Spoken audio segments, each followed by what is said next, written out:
ଆପଣଙ୍କ ନାଁ କ'ଣ? रुक्मिणी नायक ଜିଲ୍ଲା କୋଉଠି? केन्दुझर ଗାଁ ନାଁ? श्री टांगरी ବୟସ କେତେ ହେବ? 55 55। କ'ଣ ଅସୁବିଧା ଆପଣଙ୍କର ହେଇଥିଲା? ଗ୍ୟାଷ୍ଟ୍ରିକ୍ ଗ୍ୟାଷ୍ଟ୍ରିକ୍ ହେଇଥିଲା। ଆଉ କ'ଣ ଅସୁବିଧା ହେଇଥିଲା? ଏଇ ବର୍ଷେ 1.5 ବର୍ଷ ହେଇଛି ଆଣ୍ଠୁ ଅଣ୍ଟା ଏଇଟା ବଥା ଆଉ ଗ୍ୟାଷ୍ଟ୍ରିକ୍ଟା କେତେ ବର୍ଷ ହେଇଥିଲା? 15 ବର୍ଷ 15 ବର୍ଷ। ଔଷଧ କେଉଁ କେଉଁ ଜାଗାରୁ ଖାଇଛନ୍ତି? କଟକରୁ ଖାଇଛି କେଉଁଝରରୁ ବି ଖାଇଛି। କଟକ କେଉଁଝର।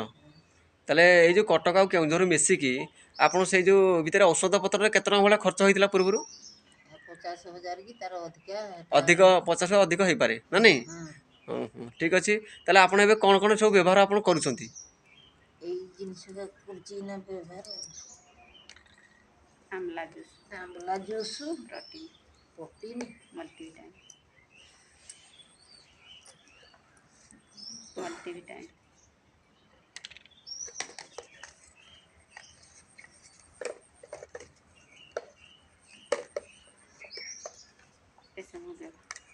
ଏତିକି ଜିନିଷ ବ୍ୟବହାର କରୁଛି। ତାହେଲେ ଆପଣଙ୍କର ଏସବୁ କେତେ ମାସ ବ୍ୟବହାର କଲେଣି? 2 ମାସ ହେଇଛି। 2 ମାସ। 2 ମାସ ଖାଇଲା ପରେ ଆପଣଙ୍କୁ କ'ଣ କ'ଣ ପରିବର୍ତ୍ତନ ଲାଗୁଛି? ଟିକେ ଏଇନେ ପରିବର୍ତ୍ତନ ଲାଗୁଛି।